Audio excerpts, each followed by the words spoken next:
السلام عليكم ورحمة الله وبركاته. أيها الحاضرون الكرام من الأساتذة والطلبة والمجاهدين الراسلين، الدين ديننا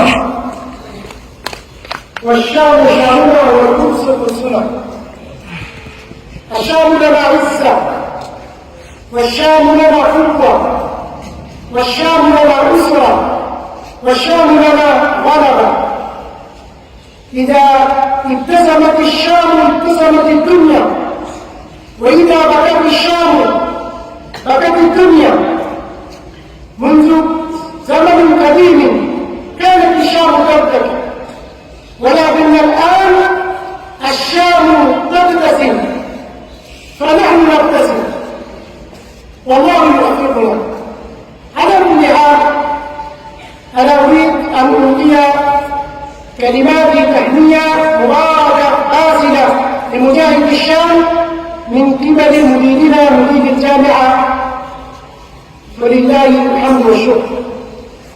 يقول الله تعالى: وقطع دابر القوم الذين ظلموا والحمد لله رب العالمين.